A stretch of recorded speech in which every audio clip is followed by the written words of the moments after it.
बहुत बहुत स्वागत है अनुराग भाई आपका कैंडिडेट विद शालीन में। बहुत बहुत शुक्रिया। हरियाणा में हम आपकी राजनीति को फॉलो करते रहे हैं। आपने पत्रकारिता चुनी, उस समय मन होता है कि मुझे भागना है, दौड़ना है, लोगों से बात करनी है, तो आपको ऐसा भी रियलाइज होता है यार कि बहुत हेक्टिक है। मैं एक बार जो मैंने लाइफ में डिसीजन लिया, मैंने कभी रिग्रेट नहीं किया। लेकिन जब एक आम व्यूअर है ना, जब वो टीवी देखता है, उसको ये क्यूरियोसिटी जरूर होती है कि इनको क्या स्क्रिप्ट लिख के भेजी जाती है, या सिर्फ इसलिए कि कुछ जर्नलिस्ट या कुछ चैनलों के मालिक ललायत रहते हैं ऊपर तक के एक्सेस के लिए। आज के दिन में फील्ड रिपोर्टिंग है ही नहीं। रिपोर्टर्स कहाँ हैं? कोई एक रिपोर्टर आप मुझे बता दीजिए। न्यूज़ रूम में प्रोग्राम्स डिसाइड होते हैं, न्यूज़ रूम में लाइंस डिसाइड होती हैं, न्यूज़ रूम में हेडलाइंस डिसाइड होती हैं। तो रिपोर्टर को यहाँ बांध दिया कि इधर नहीं देखना है, वो इस बात का अंदाज़ा नहीं लगा सकते हैं कि टीवी कहाँ तक इम्पैक्ट करता है। वो उसको सच मान लेता है। तो टीवी मास मीडिया है, इसका इम्पैक्ट बहुत है। उस पर अगर 1 मिनट के लिए भी कुछ चल जाता है तो देश में कहाँ उसकी क्या हलचल हुई आप अंदाज़ा नहीं लगा सकते हैं। तो उसको बहुत सहेजना चाहिए था। हमारी सरकारें विफल रही उस मीडिया को सहेजने में और अपने खिलाफ एक तंत्र को बनाए रखने में, जो कि डेमोक्रेसी के लिए बहुत ज़रूरी है। कैसी रहती है राजनीतिक लाइफ और हरियाणा में पार्टी का क्या फ्यूचर देखते हो आप? जहाँ जहाँ आम आदमी पार्टी व्यवस्था परिवर्तन करना चाहती है, वो सिस्टम को छेड़ रही है, डिस्टर्ब कर रही है। जब आप सेट सिस्टम को डिस्टर्ब करते हो, सारी फोर्सेस आपके अगेंस्ट हो जाती हैं। लोग आम आदमी की सरकार हरियाणा के अंदर बनाएंगे हर हालत में, मेरा अटूट विश्वास इस चीज़ को लेके है। वहाँ पे एक बहुत बड़ा वैक्यूम क्रिएट हो गया है, बहुत बड़ा वैक्यूम। लोग इंतज़ार कर रहे हैं कि कोई एक विकल्प आना चाहिए। उस मायने में बहुत ग्रीन ग्राउंड है हरियाणा के अंदर। मुझे पूरा कॉन्फिडेंस है हमारी थर्ड गवर्नमेंट हरियाणा में बनेगी आम आदमी पार्टी की। मैं कई बार बोलता हूँ कि बीजेपी कांग्रेस के लीडर को बुलाइए मेरे साथ स्टेज पे और किसी भी एक गांव का नाम लीजिए हरियाणा के, हम वहाँ पे अपने 21 मेंबर के नाम बताएंगे और इनसे इनके पूछिए। तो वो कई बार घबराते हैं कि यार ऐसे तो ओपनली ऐसे क्या बोलते रहते हो। हम लोगों को ये कह रहे थे कि ये पार्टी वार्टी बदलने से काम नहीं चल रहा, अब सिस्टम बदलना पड़ेगा और एक ऐसी गवर्नमेंट लानी पड़ेगी जो कॉमन मैन की गवर्नमेंट है, जैसी दिल्ली में है, पंजाब में। आप एक नेता के तौर पे कैसे कंट्रीब्यूट करते हैं कि आपके ऊपर ये लेबल ना लगे कि आप एक जाट नेता हैं? मैं आपको कभी मिलवाऊंगा अपनी एक टीम से जो काम करते हैं हमारे साथ। कोई कास्ट ऐसी नहीं है जिसका आदमी उसमें नहीं होगा। वो एक गुलदस्ता है और उस गुलदस्ते की खूबसूरती इसी में है कि वो सारे लोग साथ में हैं। तो मुझे नहीं फील होता कि मुझे कुछ एक्स्ट्रा ऑर्डिनरी करने की ज़रूरत है इसके लिए। मैं जैसे जीता हूँ मैं वैसे ही जीता हूँ और वो मेरा बिल्कुल साफ स्वच्छ जीवन है। उस पर कोई इस बात पे उंगली नहीं उठा सकता कि ये कास्ट की पॉलिटिक्स कर रहे हैं, ये कर कभी नहीं की। आप जब कोई खिलाड़ी जीत जाता है तो उसको बड़े बड़े अवार्ड्स देते हो और उसको कहते हो मैं इतने करोड़ दे दिए, फिर कोई सीएम फोटो खिंचवाएंगे उनके साथ, पीएम फोटो खिंचवाएंगे उनके साथ। जब वो खिलाड़ी बन रहा था, जब उसके माँ बाप ने ज़मीन बेच दी अपनी, जब घर बेच दिया, गिरवी रख दिया, तब सरकार कहाँ थी? तब तो प्रधानमंत्री जी ये कहते थे कि विनेश मेरे परिवार की बेटी है, ये है वो है। आज आप उनको जंतर मंतर पे लड़ने के लिए अकेला छोड़ दिया आपने उनको। ये अपॉर्चुनिस्ट पॉलिटिक्स है। मुझे लगता है वो सही नहीं है। हर रोज़ 5-6 बलात्कार हरियाणा में होते हैं। मैं कई बार बोलता हूँ, मैं सीएम साहब को भी मैंने प्रेस कॉन्फ्रेंस के माध्यम से कई बार बोला। मैंने कहा सीएम साहब आपने अपने बगल में मंत्री बना के ऐसे आदमी को बिठाया हुआ है जिसके खिलाफ चार्जशीट फाइल हो गई है। अगर सब कुछ सही जाता है जैसा हम प्लान कर रहे हैं, ये दिल्ली और पंजाब से भी बड़ा मैंडेट हरियाणा के अंदर हो सकता है कि तीसरी गवर्नमेंट अगर आम आदमी पार्टी कहीं बनाने जा रही है तो वो हरियाणा के अंदर बनाने जा रही है। ये हमारी फोर्स का एहसास कांग्रेस को भी है, ये हमारी फोर्स का एहसास बीजेपी को भी है।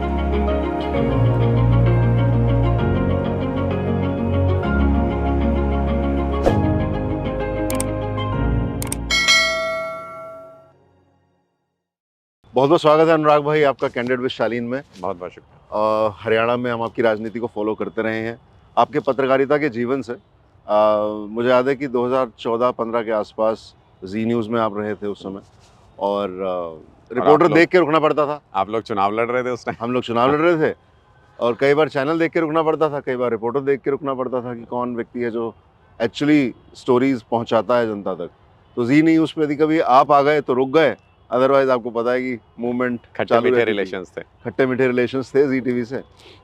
खैर वो समय बीता, अब आप राजनीति में हैं। शुरू से शुरू करेंगे सफ़र, कैसे राजनीति में आना हुआ, और उससे भी पहले इंजीनियरिंग करी आपने। इंजीनियरिंग के बाद क्या बदला कि आपने पत्रकारिता चुनी?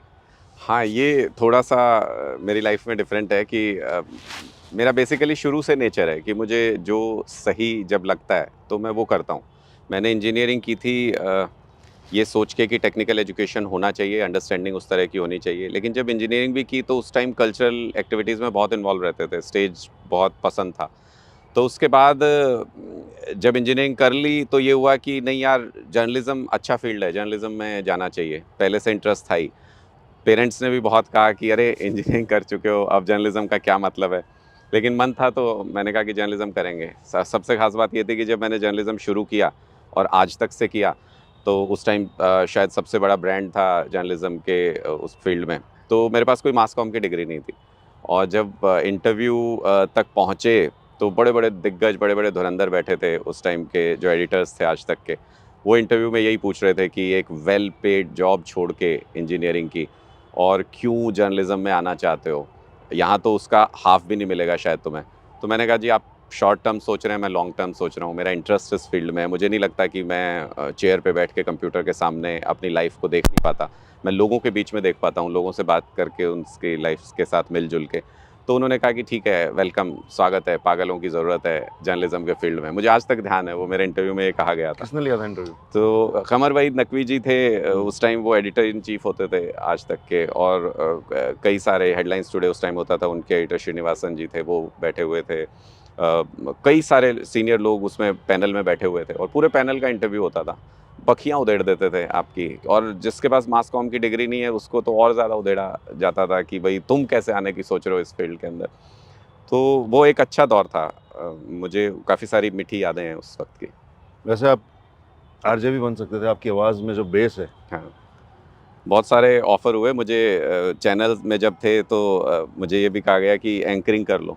तो फिर वही मेरे सामने चॉइस थी, जो एक इंजीनियर होने के तौर पे मैं कंप्यूटर के सामने बैठ के काम करता। मुझे कहा गया एंकरिंग कर लो। मैंने कहा एंकरिंग नहीं करूँगा, मैं स्टूडियो में बंद नहीं होना चाहता। मैं फील्ड में रिपोर्टिंग करना चाहता हूँ। तो वो भी नहीं चूज़ किया। बिल्कुल कर सकते थे पर कभी ध्यान नहीं गया। और आरजे जिस वक्त में मैंने जर्नलिज़्म शुरू किया, उस वक्त वो दौर शुरू ही हो रहा था, एक तरीके से रेडियो का पीक पे पहुंचने का वो दौर शुरू हुआ था। तो उस तरफ ध्यान नहीं गया। तो कभी उस फील्ड में ट्राई नहीं किया। लेकिन जब एक यंग युवक एक डिसीजन लेता है किसी प्रोफेशन को चुनने का, इंजीनियरिंग शिफ्ट की, कहीं ना कहीं एक इमोशनल डिसीजन रहता है। आपने पत्रकारिता चुनी, उस समय मन होता है कि मुझे भागना है, दौड़ना है, लोगों से बात करनी है। धीरे धीरे जब आप उम्र के दूसरे अगले पड़ाव तक पहुंचते हो तो आपको ऐसा भी रियलाइज होता है यार कि बहुत हेक्टिक है, बिल्कुल टाइम नहीं मिल पा रहा अपने लिए। ऐसा नहीं महसूस हुआ कभी? नहीं, ऐसा नहीं लगा मुझे कभी। मैं एक बार जो मैंने लाइफ में डिसीजन लिया, मैंने कभी रिग्रेट नहीं किया। मुझे ध्यान नहीं आता मैं मेरी लाइफ में कोई भी डिसीजन ऐसा कि जिसको मैं रिग्रेट करूं। जब जर्नलिज्म में आए तो सोच के आए थे कि ये नहीं कर सकते हैं लाइफ में, ये करेंगे। और जब आए तो उसको एंजॉय किया। जितने साल भी मैं जर्नलिज्म में रहा, मैं बिल्कुल रिग्रेट नहीं करता। बहुत से लोग, कई बार हमारे जर्नलिस्ट साथी ये भी कह देते हैं कि यार गलत फील्ड में आ गए, ये आ गए। इतना एक्सपीरियंस मुझे जर्नलिज्म के उस फील्ड ने दिया। शायद कोई हिंदुस्तान में कोई ऐसा स्टेट नहीं है जहाँ मैंने कवरेज नहीं किया जर्नलिज्म के तौर पे। ऐसा एक्सपोजर आपको कहाँ, किस चीज़ में मिल सकता है? कहीं नहीं मिल सकता। वो एक्सपीरियंस पूरे देश के अलग अलग कल्चर के लोगों से बात करने का, मिलने का, उनके अनुभव जानने का कहीं नहीं हो सकता था। तो कोई रिग्रेट नहीं इस बात को लेके। और मुझे पसंद है भागना दौड़ना, मैं सच बताऊं तो मुझे पसंद है। मुझे अभी भी राजनीति में आए कुछ ही समय हुआ है। मुझे सारे पार्टी के साथी यही कहते हैं कि आप टिकते नहीं हो आप बिल्कुल भी। और मैं ये कहता हूँ कि और बताओ ना क्या करना है। तो मुझे पसंद है ज़्यादा से ज़्यादा लोगों के बीच में जाना, ज़्यादा से ज़्यादा अनुभव हासिल करना। लाइफ तो एक बहुत ही फिक्स टाइम है कि उतने टाइम के लिए आप अर्थ पे हो, तो जितना अनुभव बटोर सकते हैं बटोरना चाहिए। पर एज अ जर्नलिस्ट जब आप कोई स्टोरी कवर करते हो, कभी मन में आता है कि यार उस स्टोरी का इम्पैक्ट क्या रहा लॉन्ग टर्म में? फॉलो अप करते हो, भले वो एडिटर्स उस पर एग्री ना करें कि आप उसको दोबारा पब्लिश करिए ना करिए, लेकिन कभी एज अ इंसान, क्योंकि जिस पैशन से आपने उस स्टोरी को कवर किया था, आपका नज़रिया ये था कि उसमें एक सॉल्यूशन आए, हाँ, तो दोबारा कभी फॉलो अप करना हुआ कि आगे क्या होता है, अभी क्या तब्दीली आई उसके अंदर कुछ? बहुत सारी चीज़ों में लोग आपको अप्रोच कर लेते हैं। जब जैसे मुझे याद है अभी भी कि दिल्ली में ट्रांसपोर्ट डिपार्टमेंट पे मैंने एक स्टोरी की थी उस टाइम पे। और जब उसके कई साल बाद कुछ दिक्कत दोबारा हुई ट्रांसपोर्ट डिपार्टमेंट, तो वही वही लोग मेरे पास आए कि देखो आपने किया था ये, उस टाइम पे ठीक हुआ था, तो अब आप इसको दोबारा से प्लीज़ टेकअप कीजिए। तो बहुत सारी चीज़ों में ऐसा होता है कि लोग आपको अप्रोच कर लेते हैं। ऐसा मुझे याद है कि यूपी में भी हम एक स्टोरी करके आए थे। वहाँ का जो लोकल प्रशासन है वो एक ग्रुप ऑफ पीपल को टारगेट करके उनको परेशान करता था, उनकी फैमिलीज़ को परेशान करता था। जब हमने स्टोरी की तो वहाँ के पुलिस अधिकारी का ट्रांसफ़र हो गया था उसके बाद, तो उन्होंने सुकून महसूस किया था। 7 या 8 साल बाद वो पूरी फैमिली ने मुझे अप्रोच किया कि सेम स्टोरी, सेम सारा पिछला रिकॉर्ड उठा के हमको फिर से परेशान करना शुरू कर दिया है। वो समहाउ किसी ऐसे व्यक्ति से, नोटोरियस व्यक्ति से रिलेटेड थी वो फैमिली, उनके रिलेशन में पढ़ते थे। तो उन्होंने कहा कि आप इसको दोबारा टेकअप कर सकते हैं क्या? तो मैंने कहा कि ये अभी हाल ही की बात है। तो मैंने कहा कि मैं जर्नलिज़्म छोड़ चुका हूँ, पर मैंने अपने किसी एक फ्रेंड को मैंने फॉरवर्ड किया उसको कि आप अगर इसको टेकअप कर सकते हैं तो इसको देखिए। तो बहुत सारी ऐसी चीज़ें हैं जिसका लॉन्ग टर्म में लोग आपको बताते हैं कि उस वक्त इम्पैक्ट हुआ था। मुझे शायद उस वक्त मैंने फॉलोअप नहीं किया हो कि स्टोरी का इम्पैक्ट हुआ था, लेकिन 7, 8, 10 साल बाद लोग आपको बताते हैं उस टाइम हुआ था, आप दोबारा से कर सकते हैं क्या? तो महसूस होता है कि हाँ, कोई कहीं तो कोई कंट्रीब्यूट किया है किसी की लाइफ में। तो पीपल्स जर्नलिज्म, पीपल्स जर्नलिज्म। तो जर्नलिस्ट रहते आपने कितने साल बिताए होंगे जर्नलिज्म में? मैंने 2007 में मैंने शुरू किया था और 2022 तक मैं जर्नलिज्म में ही था। 2022 तक। क्या बदला 2022 में? क्या ऐसा हुआ कि आपने जर्नलिज्म छोड़ने का डिसीजन लिया? बहुत कुछ बदल गया। जब हमने शुरू किया था तो एक गोल्डन पीरियड जो जर्नलिज्म का होता है, जब प्रिंट से टीवी की तरफ लोग आ रहे थे, उसको हम बोलते हैं गोल्डन पीरियड। तो बहुत सारे प्रिंट के जर्नलिस्ट को मौका मिला। हम हार्डकोर टीवी जर्नलिस्ट थे, हमने शुरुआत टीवी से की थी। तो बहुत से सीनियर्स ये कहते थे कि यार चला गया गोल्डन दौर तो जब तुम आए हो। तो हम उस वक्त बड़े कॉन्फिडेंस से कहते थे कि आप लोगों को गोल्डन पीरियड मिला था, आप यहाँ तक ले आए, हम वापस गोल्डन पीरियड में लेके जाएंगे टीवी जर्नलिज्म को। लेकिन वो हुआ नहीं। अपने पे तो कॉन्फिडेंस था, पर आप सिस्टम का एक पार्ट होते हो, आप पूरे सिस्टम को बदलने की कोशिश कर सकते हो, लेकिन वो हुआ नहीं। टीवी जर्नलिज्म डिटेरियोरेट होता चला गया। और मुझे तो बड़ा दुख हुआ जब मैंने जर्नलिज्म छोड़ा। तो उसकी वजह भी मैं बहुत ज़्यादा जगह में बताता नहीं, मैंने कभी डिस्कस भी नहीं किया कि जैसे मैंने कहा, जो आप काम करो उस पर रिग्रेट नहीं करना चाहिए, और उसको आप ख़राब बताओ बाद में जाके, वो भी अच्छा नहीं होता। तो लेकिन जब किसान आंदोलन जब चल रहा था, और आपने भी देखा किस तरीके का कवरेज था, आप जय जवान जय किसान जिस कंट्री में कहते हो, उसमें फिर ये कहा जाने लगा कि ये किसान तो पाकिस्तान से फंड हो रहे हैं, ये किसान तो माओइस्ट हैं, ये किसान तो मतलब एंटी इंडिया एलिमेंट्स हैं ये किसान। तो अब मैं जर्नलिज्म को कैसे देखता हूँ, आप मेरी नज़र से देखिए कि मैं टीवी पे जब कुछ अच्छा काम करता था तो मेरे गांव से मेरे बुज़ुर्ग कोई ये कहते थे कि बेटा टीवी पे देखा, तो वहाँ पे, और बच्चा भी छोटे को ये बताते थे देख तेरा चाचा आ रहा है टीवी के ऊपर। तो मैं ऐसे देखता था कि हाँ, मैंने कुछ अच्छा किया तो मेरे गांव के लोग उसको प्रेज़ कर रहे हैं।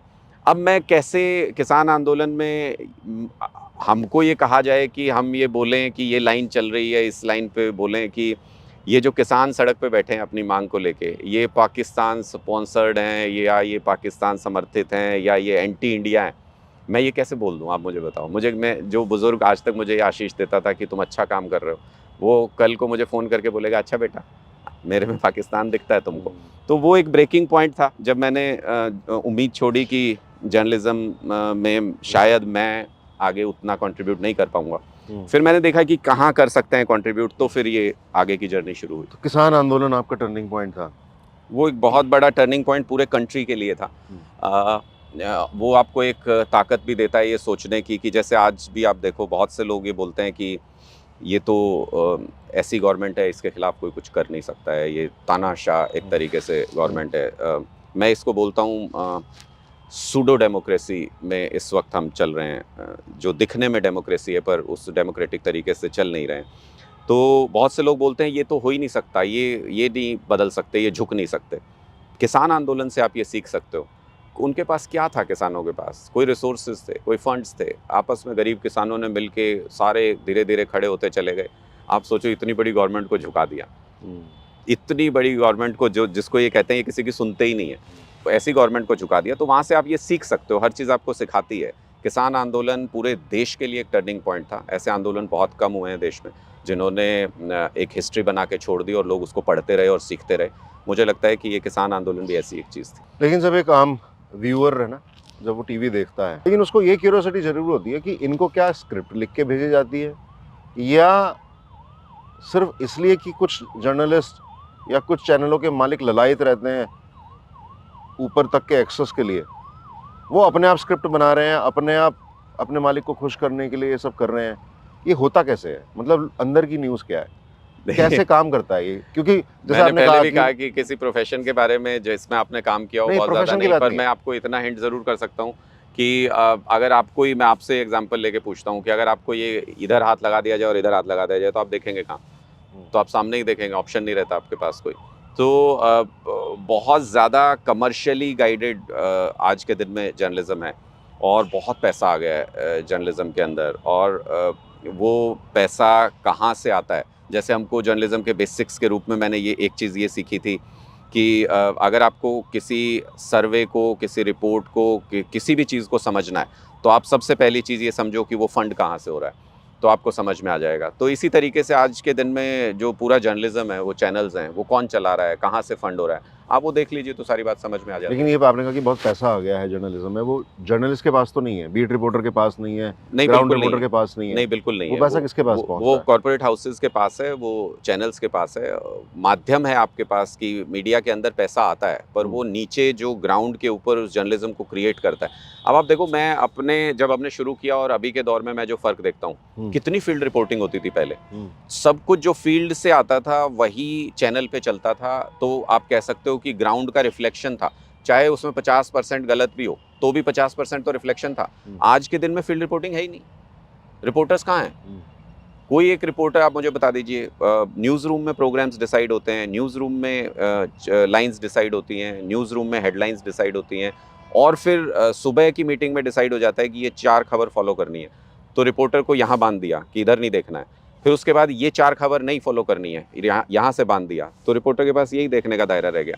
तो मुझे लगता है कि उन संकीर्ण हो गई जर्नलिज्म की सोच हमारे इंडिया के अंदर अभी, जो कि एक्सपेंड होनी चाहिए थी। किसी भी अगर कोई नेशन डेवलप होता है, आप डेवलप्ड कंट्रीज़ में देखिए, बहुत ओपन बायस हैं चैनल्स के, लेकिन उसके बावजूद भी खुला जर्नलिज्म है, कोई किसी को रोकता नहीं है। हमारे यहाँ पे कोई ओपन बायस नहीं दिखाता है अपना, कोई चैनल ये नहीं कहता है कि मैं एसोसिएटेड हूँ इस विचारधारा के साथ, लेकिन उसके बावजूद भी कोई जर्नलिज्म ग्राउंड पे देखने को नहीं मिल रहा। और एंकर्स जो एक ही सरकार की तूती बोलते हैं वो पूरे टाइम, उनकी क्या मजबूरी होती है? उन तक पैसा नहीं पहुंच रहा, तो क्या वहां तक पहुंचने के लिए या वहां बने रहने के लिए आपको जो लाइन दी है उसको फॉलो करना जरूरी है? मुझे लगता है कौन प्रोड्यूसर के ज्यादा नजदीक रहेगा, मैं अपने वो ऊपर दोस्तों जाएगा। के कुछ अनुभव से बता सकता हूँ कि जो लोन कल्चर है, इसने जर्नलिज्म, बेसिकली जर्नलिस्ट जो होता है उसके अंदर रीड बहुत ज़रूरी होती है, और जिस जर्नलिस्ट के अंदर रीड नहीं है, जो सत्ता से टकराने की हिम्मत कर सकता है, उसमें रीड तो होगी ना उस व्यक्ति में, कुछ तो स्वाभिमान होगा ना उस व्यक्ति में।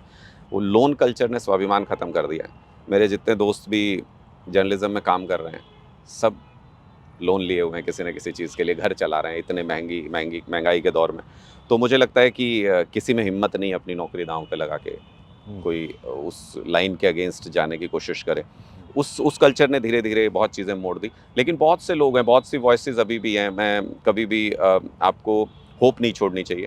मुझे लगता है कि बहुत सी वॉइसेस अभी भी जर्नलिज्म के अंदर ऐसी हैं जो गंदे से गंदे माहौल में रहते हुए भी अच्छा करने की कोशिश कर रहे हैं, जो जिन्होंने अपना अलग रास्ता चुना और बहुत अच्छा कर रहे हैं। तो ये डेमोक्रेसी है, इसमें किसी भी तरीके से आप किसी भी विचार को रोक नहीं सकते, आप कुछ देर के लिए उसको डिफ्लेक्ट कर सकते हो। तो मैं इसमें भी देखता हूँ कि हो सकता है सोशल मीडिया के माध्यम से अच्छा जर्नलिज्म निकल के आए फ्यूचर में, हो सकता है हमारे मीडिया को, मेन स्ट्रीम मीडिया को सोचना पड़े फ्यूचर में। तो चेंजेस तो आएंगे, और वो अपने आप नेचुरल चेंजेस होते हैं। जब एक चीज़ की हद हो जाती है तो नेचुरली वो चेंज होना शुरू हो जाता है। कितना वैसा सैलरी का कितना फ़र्क रहता है? बिकॉज हमने अभी उनके फाइनेंशियल बर्डन के ऊपर बात किया, जिक्र किया, तो यहाँ पूछना ज़रूरी होता है कि एक ग्राउंड रिपोर्टर की सैलरी में और एक एंकर की सैलरी में अमूमन कितने % का फ़र्क? ज़मीन आसमान का फ़र्क है, ज़मीन आसमान, कई गुना का फ़र्क है। कितना गुना का? मतलब मैं एग्जैक्टली सैलरी नहीं पूछ रहा हूँ, हालांकि इसमें सैलरी पूछना भी कुछ हाँ, बुरा नहीं है। कोई ऐसा नहीं है, पर आप देखिए कि आज अगर फील्ड रिपोर्टर कोई शुरू करता है, तो मैं इतना बता सकता हूँ कि उसको जो सैलरी मिलती है उससे उसका घर नहीं चल सकता, सिंपल सी बात है। तो वो एक जर्नलिज्म एक ओवर टाइम 24 आवर्स जॉब है। हमने ऐसे भी दिन गुजारे हैं जर्नलिज्म के अंदर जब मैं 3-3 दिन तक नहीं सोया, और उसके बाद अगली सुबह फिर आपको पूरे दिन टीवी के ऊपर बोलना होता था। ऐसे भी हमने दिन गुजारे हैं, और कई बार ऐसा मौका आया कि जब हम बाहर कहीं शूट कर रहे हैं तो ड्राइवर थक गया, उसको नींद आ गई, सोने लग गया, तो ये जज्बा होता था, जुनून होता था कि हम गाड़ी चलाते थे, हम अगले लोकेशन पे पहुंचते थे। तो मुझे लगता है इतनी ओवरबर्डन जॉब में आपको अगर पर्क्स सही नहीं मिल रहे हैं तो फिर क्वालिटी इंश्योर नहीं कर सकते आप। तो आज के दिन में जर्नलिज्म में वो है, जो लोग आज एंटर कर रहे हैं वो एक फॉल्स फील्ड में एंटर कर रहे हैं। उनको ग्लैमर जो दिखता है वो उसको अब आप वो अगर देखेंगे कि कितने लोग छोड़ रहे हैं, तो वो रेट बहुत ज़्यादा हाई है जर्नलिज्म के अंदर। 2-3 साल में, 4 साल में लोग छोड़ के चले जाते हैं वहाँ एक्सपीरियंस लेकर के। वो इसीलिए है कि आप टिक नहीं सकते, आप उसमें, आपका घर नहीं चलता। दूसरी तरफ जो गवर्नमेंट के या बड़े-बड़े कॉर्पोरेट हाउसेस के एजेंडाज़ को ड्राइव करते हैं, वो करोड़ों में कमाते हैं। ऐसे चेहरे हैं जर्नलिज्म के। तो ये जो डिफरेंस है, ये नीचे वाले को भी ये बताता है कि अगर आप उस लाइन पे चलते तो शायद सही होता, उस लाइन पे जाते तो शायद अच्छा होता। तो वो एक तरीके से इनडायरेक्टली गाइड किया जा रहा है देश के हर जर्नलिस्ट को कि एक पर्टिकुलर तरीके से बिहेव। मतलब आप ये कह रहे हैं कि जो उनकी लाइन को फॉलो करेगा उसको पैसा मिलेगा, ऑब्वियसली हो ही रहा है, मतलब कंपनी होता से है। सैलरी के तौर पे मिलेगा या बाहर से मिलेगा? नहीं, वो सब तरीके से उसको सपोर्ट मिलता है। एक सिस्टम ऐसा बन गया है कि उसको सपोर्ट मिलता है। मैं आज भी ये मानता हूँ कि बहुत से जर्नलिस्ट जो जर्नलिज्म में आते हैं, वो खासकर कि जो जिस जगह पे हम रहे हैं, मुझे नहीं पता कि बहुत छोटे-छोटे पॉकेट्स में, एरियाज़ में बहुत लोगों की कंप्लेंट्स भी होती हैं, ऐसा होता है, वैसा होता है, वो मैं नहीं कमेंट कर सकता। लेकिन जो मेन स्ट्रीम मीडिया में आते हैं, वो अपने जुनून के पीछे आते हैं। जब हमारी ट्रेनिंग हुई थी आज तक में, तो मुझे आज भी याद है कि हमारे ट्रेनर ने पूछा कि कौन-कौन है जो दुनिया बदलने आए हैं यहाँ पे, समाज बदलने आए हैं। तो सबने हाथ उठा दिया था। शायद मैं और एक हमारे कोई साथी बचे थे। तो हमें बोले कि आप क्यों नहीं? हमने कहा कि नहीं, कोशिश तो करेंगे, लेकिन दुनिया बदल नहीं सकती है एक आदमी से, सिस्टम में थोड़े बहुत चेंजेस आ सकते हैं। तो उन्होंने कहा कि हाँ, ये बात ठीक है, आपको प्रैक्टिकल होते हुए ये सोच के चलना पड़ेगा कि आप किस तरीके से काम कर सकते हैं, कैसे दायरे में रह सकते हैं। तो जो भी जर्नलिज्म में आता है, मेरा अनुभव है कि 90% लोग समाज बदलने, दुनिया बदलने के लिए आते हैं, एक जुनून के साथ आते हैं। तो उनको अगर आगे माहौल वैसा नहीं मिले, तो फिर चीज़ें बदल जाती हैं। तो जो यहाँ पर आप कह रहे हैं कि कहीं ना कहीं प्रोड्यूसर्स एडिटर्स की लाइन तय करते हैं, एडिटर्स एंकर्स की लाइन तय करते हैं, और एंकर्स तय करते हैं कि नीचे का रिपोर्टर क्या स्टोरी लाएगा। आपको मज़ा आ गया ट्रेड सीक्रेट जानने में? नहीं मतलब एक्चुअल में इतनी बड़ी जनता है जो आपकी कुछ चैनलों की टीआरपी हाँ, का सामान बन के रह गई है। हाँ। आप देखो, मैं बहुत सालों बाद न्यूज़ लगाई मैंने, तो मैंने देखा कि एक न्यूज़ के बीच में करीब 5 से 7 मिनट के तो एड्स हैं। हाँ, तो वही मैंने कहा, इस फील्ड में पैसा बहुत है। वो इसीलिए वो एड्स से ही पैसा आता है। तो इस फील्ड में पैसे की कमी नहीं है, पैसा बहुत है, लेकिन फिर भी ज़्यादातर जगह आप यही सुनते रहेंगे कि फलां चैनल लॉस में चल रहा है, ये लॉस में चल रहा है। फिर कोई कॉर्पोरेट हाउस आएगा और उस लॉस को ओवरकम Backup करके देगा। उसको ख़रीद लेगा चैनल को, उसमें तो फिर उस कॉर्पोरेट हाउस के ख़िलाफ़ तो कैसे ही खबर चलेगी उस चैनल पे। तो ये है, इस अपनी कमज़ोरियाँ हैं इस माध्यम की, लेकिन ये एक मास मीडियम है। इसको हमको जितना सहेज के रखना चाहिए था। टीवी का इम्पैक्ट बहुत ज़्यादा होता है। आप अंदाज़ा नहीं लगा सकते हैं। आप शहर में बैठ के, हम लोग जो इतना थिंक टैंक या जो लोग सोचते हैं, वो इस बात का अंदाज़ा नहीं लगा सकते हैं कि टीवी कहाँ तक इम्पैक्ट करता है। Right. एक दूर दराज इलाके में बिल्कुल बैठे कोई कहीं झुग्गी झोंपड़ी में अपने टीवी लगा के बैठा है, वो सोचता है जो इस पे चल रहा है ना, वो एक वर्ड सच है, वो उसको सच मान लेता है। तो टीवी मास मीडिया है, इसका इम्पैक्ट बहुत है। उस पर अगर 1 मिनट के लिए भी कुछ चल जाता है तो देश में कहाँ उसकी क्या हलचल हुई आप अंदाज़ा नहीं लगा सकते हैं। तो उसको बहुत सहेजना चाहिए था। हमारी सरकारें विफल रही उसको मीडिया को सहेजने में और अपने खिलाफ एक तंत्र को बनाए रखने में, जो कि डेमोक्रेसी के लिए बहुत ज़रूरी है। तो कहीं ना कहीं क्रॉनिक कैपिटलिज्म अलग अलग शक्ल में हर मीडिया उसको, या कह लें हर सेक्टर को कंट्रोल करने की कोशिश करता है, और मीडिया उससे अछूता नहीं रहा है। काइंड ऑफ कह सकते हैं। अब रास्ता क्या है? ये तो इत्तेफाकन सोशल मीडिया का इत्तेफाक नहीं आगाज हो गया। इत्तेफाक नहीं होता। मैंने वही कहा कि जब सारे रास्ते बंद हो जाते हैं तो फिर नया रास्ता खुलता है। उससे ये नेचुरल है, इसमें कोई कुछ कर नहीं सकता, ऊपर वाला कराता है, अगर आप सिंपल वर्ड्स में इसको कहो। ये सोशल मीडिया बूम जो आप देख रहे हैं आज के दिन में, अगले 2-3 साल के अंदर मुझे लगता है ये सोशल मीडिया जो है वो मास मीडिया के बराबर आके खड़ा हो जाएगा, उसको बराबर की टक्कर देगा। जितने माइंड्स को आपका टीवी इन्फ्लुएंस करता है, उसके बराबर के माइंड्स को सोशल मीडिया इन्फ्लुएंस करेगा। यहीं से रास्ता निकल के आएगा हमेशा। और जब ये होने लगेगा, जब रेवेन्यू जब सोशल मीडिया की तरफ मूव करने लगेगा, तो चैनल्स को भी सोचना पड़ेगा कि वो अपनी लाइन को करेक्ट करें। तो चीज़ें ऑटो करेक्ट होती हैं, इतनी बड़ी दुनिया अगर बैलेंस के साथ चल रही है तो मैं तो हमेशा ये मानता हूँ कि कोई तो शक्ति है जो इसको चला रही है, वो ऑटो बैलेंस होती हैं चीज़ें हमेशा।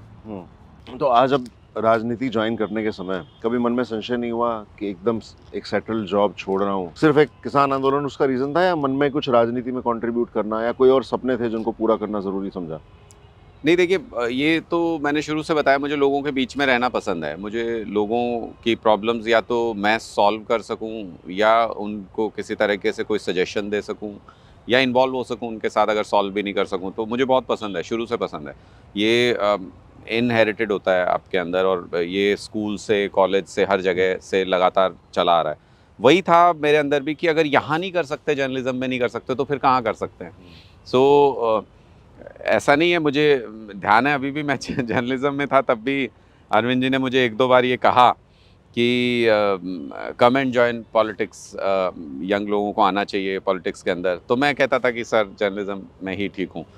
लेकिन अब जब ये पॉइंट आया कि मैंने कहा कि अब आगे ये बढ़ने वाला है चीज़ जर्नलिज्म के अंदर, और हर बार तो अपने आप से नज़र नहीं चुरा पाएंगे कि आज किसान आंदोलन की बात है, कल को कोई और ऐसा मुद्दा होगा, तो हर बार कैसे अपने आप से नज़र चुराओगे। तो फिर मैंने कॉल ली कि नहीं, अब दूसरे फील्ड में काम करेंगे।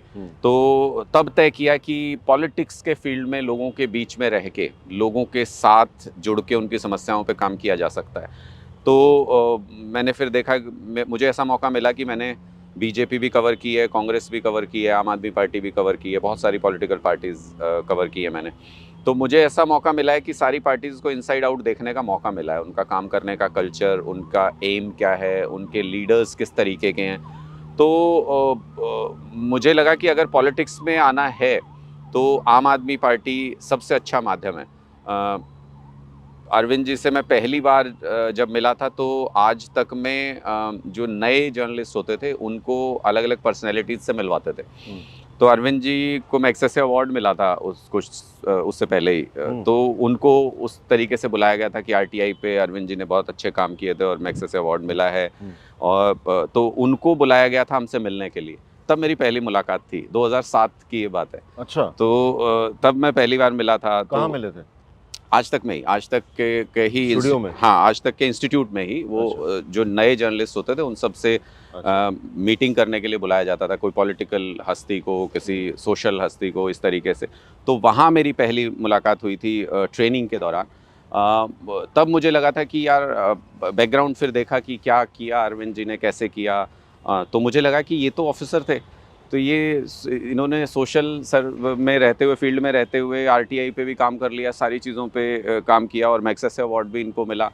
तो उनकी उस चीज़ से प्रभावित हुआ था कि व्यक्ति अगर अपना फील्ड छोड़ के दूसरे फील्ड में भी अगर मेहनत करे तो कहीं तक भी पहुंच सकता है। फिर जर्नलिज्म के दौरान तो बहुत बार मुलाकात हुई। मुझे याद है आज भी कि जब बिजली आंदोलन शुरू किया अरविंद जी ने वो नंद नगरी में, तो कोई चैनल शुरू में कवर नहीं करता था। 2012 की बात? हाँ, बिल्कुल शुरू में। तो तब कोई मेन स्ट्रीम चैनल पहले दूसरे दिन कवर नहीं करता था। तब मैंने दिल्ली आज तक ने ये कहा, क्योंकि दिल्ली बेस्ड चैनल था, तो दिल्ली आज तक ने कहा कि हम कवर करेंगे। मुझे कहा गया कि आप जा सकते हैं, कि आप उसमें जाएंगे क्या? मैंने कहा हाँ ठीक है, मैं जाऊँगा उसको कवर करने के लिए। मैंने वो दौर देखा, वहाँ पे लोगों की आंखों में जो उम्मीद थी, जिस तरीके से अरविंद जी ने उसको स्ट्रेच किया, पूरा लगातार चलता गया, आंदोलन चलता गया। फिर एक दिन ऐसा आया 7वें 8वें दिन की सारा मेन स्ट्रीम मीडिया वहाँ पे मौजूद था। तो वो चीज़ें बहुत नज़दीक से देखी, तो मुझे लगा कि जेन्युइन तरीके से अगर कोई बदलने की कुछ कोशिश कर रहा है तो वो यही व्यक्ति है। तो मैं उनकी व्यक्तित्व से प्रभावित भी था, और जब मैंने ये निर्णय लिया कि अब जर्नलिज्म छोड़ के पॉलिटिक्स में आना चाहिए, तो मेरे लिए बहुत ज़्यादा इफ़ बट नहीं था कि आम आदमी पार्टी के थ्रू ही आना चाहिए। मैंने उनके पास जाके ये कहा कि नाउ इज़ द टाइम, अब मैं आना चाहता हूँ। आपने पहले कहा, मैं उस वक्त तैयार नहीं था मानसिक तौर से, लेकिन अब मैं पूरी तरह से तैयार हूँ। और मुझे ये लगा कि क्या होता है कि आप जहाँ रूट से निकल के आते हो, जैसे मैं हरियाणा की बहुत ही एक मिडिल क्लास नॉर्मल फैमिली से निकल के आया हूँ। हमारी फैमिली में अगर देखेंगे पीछे सारे किसान हैं, मेरे ताऊ जी और बाकी परिवार के जितने भी लोग हैं। तो ये होता है कि आप कहीं पे भी चले जाओ, आपने तो ग्रो कर लिया, पर जब आप गांव में जाते हो वापस, तो देखते हो ना वहाँ पे फैमिली का, रिलेटिव्स का, गांव के दूसरे बच्चों का क्या हाल है। कोई 12वीं नहीं कर रहा, कोई अगर एग्रीकल्चर कर रहा है तो मैं हमेशा आप उनको परेशानी होते सुनेंगे कि ये नहीं हो रहा, वो नहीं हो रहा। वहाँ मेरी मदर तो टीचर थी, फिर वो प्रिंसिपल रहे, तो गवर्नमेंट स्कूल्स हमने देखे हैं बचपन में, कभी साथ भी चले गए, कभी वैसे हुआ। तो वहाँ किस तरीके की हालत है, वो सारी चीज़ें माइंड में थी कि काम करना है। तो अरविंद जी ने कहा कि तो कैसे करना है, क्या करना है? तो मैंने कहा कि सर अगर मौका मिले तो हरियाणा में वही बदलना चाहते हैं जैसे आपने यहाँ पे बदला और जैसे हमने पंजाब में बदला, तो हम हरियाणा में वो बदलना चाहते हैं, सिस्टम से टकराना चाहते हैं और सिस्टम को बदलना चाहते हैं। वो सिर्फ गवर्नमेंट बदलने तक नहीं, जो बदलाव यहाँ हुए हैं ज़मीन पे वो वहाँ भी करना चाहते हैं। तो एक कॉल था स्ट्रेट फॉरवर्ड, उन्होंने कहा कि ठीक है आप आइए और कीजिए। वहाँ से ये शुरुआत हुई पॉलिटिकल सफ़र की।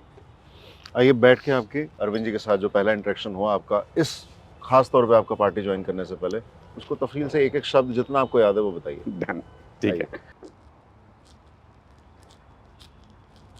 बैठिए जी। तो तफसील से बताइए कि पहला इंटरेक्शन कैसा रहा अरविंद जी के साथ, क्या चर्चा हुई थी? नहीं बिल्कुल, चर्चा जो थी वो बहुत फॉर्मल नहीं थी। पहली चीज़ तो कि मैं बहुत बार मिलते रहे हैं अरविंद जी से और परिवार को भी जानते ही हैं अच्छे तरीके से। तो इनफॉर्मल काइंड ऑफ इंटरेक्शन था कि आपने सर पहले भी कहा है और मैं अब आना चाहता हूँ, अब मुझे लगता है कि ये कर सकते हैं इस तरीके से। तो उन्होंने कहा कि स्वागत है, और फिर भाभी को भी उन्होंने बताया कि अनुराग आ रहा है पॉलिटिक्स में, तो उन्होंने भी शुभकामनाएँ दी।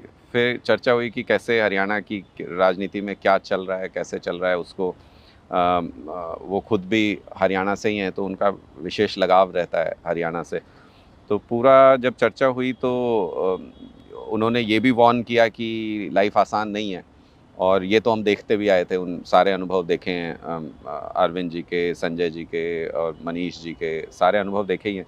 तो उन्होंने कहा कि फैमिली के लिए भी चैलेंज होगा। मैं इस मामले में मानता हूँ कि मेरी फैमिली बहुत सपोर्टिव रही, ख़ास तौर पे मेरी वाइफ, मेरे फादर मदर जो हैं, कभी डिस्करेज नहीं किया। जब मैं इंजीनियरिंग से जब जर्नलिज़्म की तरफ जा रहा था तो भी कभी डिस्करेज नहीं किया कि एक बार क्वेश्चन ज़रूर किया कि ये क्या करने जा रहे हो। और जब अब मैंने कहा कि पॉलिटिक्स में आना चाहता हूँ तो फिर बस इतना ही कहा कि सोच लिया अच्छे से, तो मैंने कहा कि हाँ सोच लिया अच्छे से।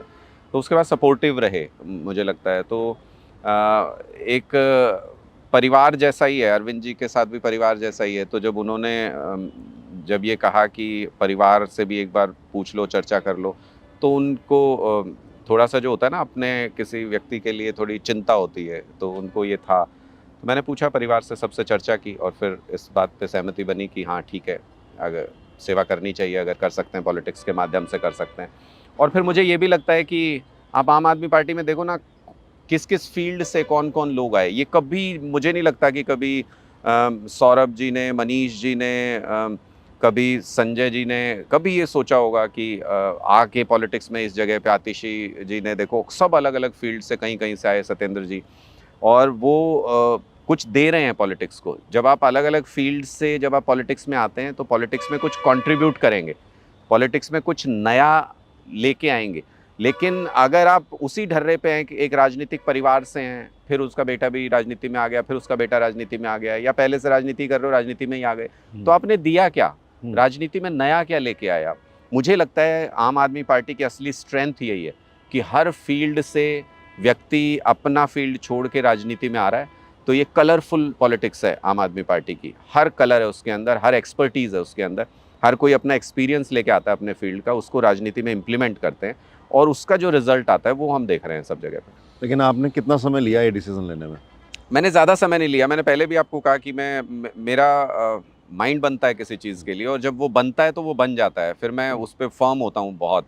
तो जब मैंने ये डिसीजन लिया कि मुझे जर्नलिज़्म छोड़ना है, तो फिर मैंने कोई कोई ज़्यादा अंतराल नहीं था, 10-15 दिन के अंदर ही मैंने ये तय किया कि मुझे पॉलिटिक्स में जाना है, और मैं पॉलिटिक्स के ज़रिए लोगों के साथ इंटरैक्ट भी कर सकता हूँ, उनकी समस्याओं में साथ जुड़ भी सकता हूँ, संघर्ष भी कर सकते हैं, सिस्टम भी बदल सकते हैं। ये कुछ चीज़ें थी जो बार-बार मेरे ज़हन में रहती थी कि ये करना है, सिस्टम कैसे बदल सकते हैं, लोगों से ज़्यादा उनकी प्रॉब्लम्स में कैसे इन्वॉल्व हो सकते हैं। वो सारी चीज़ें यहाँ पे कैटर हो रही थी। मुझे ये निर्णय लेने में ज़रूर थोड़ा-सा मैंने एक बार ज़रूर सोचना चाहा ये कि अगर पॉलिटिक्स में जाना है तो किस पार्टी के माध्यम से जाना चाहिए, क्योंकि मैंने सारी पॉलिटिकल पार्टीज़ कवर की थी, सब पार्टीज़ के लीडर्स अच्छे फ्रेंड्स भी हैं कई सब पार्टीज़ में। तो फिर मैंने एक बार राउंड 2 करके देखा। आम आदमी पार्टी को मैंने काफ़ी कवर किया, मेरा अनुभव भी है, अच्छे लोग हैं, सब अच्छे हैं। लेकिन फिर भी मैंने एक राउंड 2 करके देखा कि आप जब किसी फील्ड में जा रहे हो तो रेकी ज़रूर करो। तो मैंने जब देखा कि सारी पार्टीज़ को सोचा, उनकी विचारधारा क्या है, वो करना क्या चाहते हैं, कंट्रीब्यूट क्या कर रहे हैं, कहाँ कैसे लीडर्स हैं, सारी चीज़ें देख परख के मैं फुली कन्विंस था कि मुझे आम आदमी पार्टी के साथ पॉलिटिक्स करनी है, यहीं से शुरू करनी है और यहीं पे सिस्टम बदल के यहीं अंत तक पॉलिटिक्स को लेके जाना है। और दूसरा, मैंने लाइफ में हमेशा मेरा एक उसूल रहा है, मैंने चाहे मेरा बॉस कोई भी रहा, मतलब चैनल में भी ऐसा हुआ, कंपनी में भी ऐसा हुआ कि मेरा इमीडिएट बॉस कोई भी हो, मैं जिसको मुझे लगता है वो मुझे कुछ नॉलेज दे सकता है, जिससे मुझे लगता है मैं इंस्पायर हो सकता हूँ, मैंने उस आदमी को बॉस माना। मैंने फिर उसके बाद परवाह नहीं की कभी किसी फ़ायदे नुकसान की। प्रोफेशनल लाइफ में होता है कि आप इमीडिएट बॉस को ऐसे करोगे तो ये होगा वो होगा, मैंने कभी परवाह नहीं की। मैं अरविंद जी से सही मायने में प्रभावित था, इन्फ्लुएंस था। मुझे इंस्पायर करते हैं कि जैसे उन्होंने अपनी लाइफ जी है, मुझे इंस्पायर करते हैं। तो मेरी अटूट श्रद्धा है उन पे कि ये जो रास्ते पे चल रहे हैं ये बिल्कुल सही है और इसको फॉलो करके सही रास्ते पे चला जा सकता है। तो उस नाते से मैं बहुत कन्विंस था जब मैंने ज्वाइन की पॉलिटिक्स, और कोई लुक बैक नहीं होगा। ये एक बहुत फर्म डिसीजन था कि अब आ गए इस रास्ते पे तो अब मंजिल तक जाएंगे, अब बीच में कोई लुक बैक नहीं होगा। कुछ दोस्तों से सलाह हुई थी उसके बाद? बहुत दोस्तों से बात हुई उस दौरान। कुछ ने कहा कि अच्छा है तुम्हारा नेचर है लोगों में मिलने जुलने का, तो पॉलिटिक्स में जाना चाहिए। कुछ ने कहा कि नहीं यार क्या कर रहे हो, बना बनाया करियर छोड़ के जा रहे हो जर्नलिज्म में, सही नहीं रहेगा। कुछ कॉलेज फ्रेंड्स थे, वो तो जानते थे कि मेरा नेचर क्या है, तो ज़्यादातर ने ये एनकरेज किया, बोले तुम जिस फील्ड में जाओगे यू विल डू इट, तो कर लोगे तुम। सब तरह का मिक्स रिएक्शन था, पर डिसीजन अल्टीमेटली आपको लेना होता है, क्योंकि आगे जो भी होगा डिसीजन लेने के बाद कोई ये नहीं कहने आएगा कि किसकी सलाह पे किया था, वो सारा ओनस आपका है। और इसलिए जब एक बार डिसीजन लिया तो फिर उसको ओन करना चाहिए, अच्छा है बुरा है सब कुछ आपका है। तो मुझे लगता है कि मेरा अच्छा डिसीजन था। अब मुझे 1.5 साल से ऊपर हो गया है, तो मुझे लगता है मेरा अच्छा डिसीजन था। मैं उसको अपने उस डिसीजन को, उस मोमेंट को चेरिश करता हूँ। फैमिली में कौन कौन है? फैमिली में मेरी वाइफ है, बेटा है, छोटी सी गुड़िया है, अभी 1 साल की हुई है। अच्छा। तो और मेरे माताजी पिताजी हैं, तो बहन है, मेरी सबसे बड़ी बहन है हमारी, और फिर मुझसे बड़े एक भाई है, मैं सबसे छोटा हूँ फैमिली में। तो उनकी फैमिलीज़ हैं आगे, तो एक मिडिल क्लास फैमिली है। और तो सब वाइफ रिश्ते ने सपोर्ट किया डिसीजन के लिए? पूरा सपोर्ट किया। मुझे लगता है कि डिसीजन में सपोर्ट करने से ज़्यादा उसके बाद जो हम ये लाइफ जी रहे हैं उसको सपोर्ट करना बहुत बड़ी बात बहुत होती है। बड़ी बात। तो मुझे लगता है कि सौभाग्यशाली हूँ कि हर कदम पे सपोर्ट किया। जैसे जब जर्नलिज्म भी करते थे तो मैंने पहले दिन जब हमारी शादी हुई, तो जब पहली बार बात हुई शादी से भी पहले, तो मैंने पहले दिन कहा था कि मैंने कहा मैंने जीवन में कभी कोई रिश्वत का या 2 नंबर की कमाई कभी 1 पैसा भी मैंने लिया नहीं और ना ले पाऊँगा, मेरा नेचर नहीं है ऐसा। तो वो फाइनेंशियली हो सकता है कई बार हम क्राइसिस की लाइफ जिए। तो मुझे अच्छा लगा उन्होंने ये कहा कि तो मैं बर्दाश्त भी नहीं करूँगी कि कभी घर पे कोई 1 पैसा भी अगर इस तरीके का आए तो। तो मुझे लगा कि उस जर्नलिज़्म की लाइफ में भी और आज भी उन्होंने ना सिर्फ़ मेरे इस उसूल को सपोर्ट किया, बल्कि अच्छा बुरा जो भी समय आया, पूरा सपोर्ट मुझे वहाँ से मिला। पेरेंट्स से हमेशा एनकरेजमेंट मिला। मैं कई बार बोलता हूँ, मैं जब हम ऐसे कोई लाइट मोमेंट में बैठे होते हैं तो मैं पापा को थैंक्स करता हूँ कि जब मैं इंजीनियरिंग कर रहा था तो वहाँ पे भी हमारे एक प्रोफ़ेसर होते थे, मेरे डिपार्टमेंट हेड। इंजीनियरिंग में डिपार्टमेंट हेड का मतलब आप समझ सकते हो कि आपका करियर सब कुछ उसी पे डिपेंड करता है। तो वो इस चीज़ के बहुत अगेंस्ट थे कि किसी भी कल्चरल एक्टिविटी में हम पार्टिसिपेट करें। और कई बार मेरे फादर से आर्ग्यूमेंट भी हुआ उनका। मुझे तो एज़ अ स्टूडेंट बोलते थे कि कोई ज़रूरत नहीं है डिपार्टमेंट में, अपना काम करो, ये करो। मेरे फादर हमेशा से ये बोलते थे कि नहीं, आपको ऑल राउंड पर्सनैलिटी होना चाहिए। आप स्पोर्ट्स में, आप कल्चरल एक्टिविटीज़ में, जितना लिटरेरी इवेंट्स में जा सकते हो जाना चाहिए। बहुत सपोर्ट किया उन्होंने। उसके कुछ नुकसान भी एजुकेशन के टाइम पे होते हैं, आप डिपार्टमेंट हेड के साथ अगर आपका इस तरह की ट्यूनिंग हो जाए तो। लेकिन फैमिली से सपोर्ट मिला, उसकी वजह से हैं जो कुछ भी आज हैं। तो ये सपोर्ट बहुत ज़रूरी है। आगे आने वाला समय हम भी समझते हैं बहुत डिफ़िकल्ट है, बहुत चैलेंजेस हैं, लेकिन इस सपोर्ट के साथ कर सकते हैं, ये पता है। क्या चैलेंजेस देखते हैं आप? हरियाणा में आम आदमी पार्टी कितनी एस्टेब्लिश है? क्या चैलेंजेस आप फेस कर रहे हैं? अभी हाल ही में कुछ इंसिडेंट भी हुआ कि काफ़ी चर्चा हुई, उस पर एटलीस्ट मीडिया ने उसको हाथों हाथ लिया कि एक आम आदमी पार्टी की लीडर, उनके शायद कुछ फैमिली मेम्बर के साथ जिन्होंने ज्वाइन किया था, उन्होंने छोड़ दिया। कैसी रहती है राजनीतिक लाइफ, और हरियाणा में पार्टी का क्या फ्यूचर देखते हो आप? देखिए, मुझे लगता है कि ये भी जर्नलिज्म की तरह 24 आवर्स है। सबसे पहली बात तो कि आपका कॉल टाइम नहीं पता आपको, और आपको एंड टाइम भी नहीं पता है आपका। फैमिली का बहुत टाइम कट करके आप सोसाइटी को देते हो, आप लोगों को देते हो। अ, तो मुझे लगता है कि एक चैलेंज ये है। दूसरा चैलेंज ये है कि आप जिन लोगों से टकरा रहे हो, वो चाहते नहीं कि सिस्टम चेंज हो। जो कुछ चल रहा है, सब कुछ अच्छा चल रहा है उनके लिए। जहाँ जिसको पैसा बनाना है, बना रहा है, कुछ करना नहीं पड़ता है। जब मंत्री बने हैं, बड़े-बड़े पदों पे बैठे हुए हैं, आराम से बैठे हैं। जो ऑफ़िसर जिस जगह पे हैं, वो भी कुछ नहीं करना चाहते हैं, सब सिस्टम फ़िक्स है। आप उसको डिसरप्ट कर रहे हो। जहाँ-जहाँ आम आदमी पार्टी व्यवस्था परिवर्तन करना चाहती है, वो सिस्टम को छेड़ रही है, डिस्टर्ब कर रही है। जब आप सेट सिस्टम को डिस्टर्ब करते हो, सारी फोर्सेस आपके अगेंस्ट हो जाती हैं। वो आपको किसी भी राजनीति में हम एक मज़ाक करते थे जब जर्नलिज़्म में थे, कि अगर आपको आपके बारे में कुछ नहीं पता है ना, तो खुद भी पता नहीं है अपनी लाइफ़ के बारे में, तो आप पॉलिटिक्स में आ जाइए, सब कुछ पता चल जाएगा। तो आपको पता नहीं कहाँ से क्या-क्या गड़े-मुर्दे उखाड़े जाएँगे, क्या-क्या निकाला जाएगा, आपके खिलाफ एक माहौल बनाया जाएगा, आपको ख़त्म करने की साजिशें होंगी। अ, सब तरीके की चीज़ें होंगी, ये चैलेंजेज़ हैं।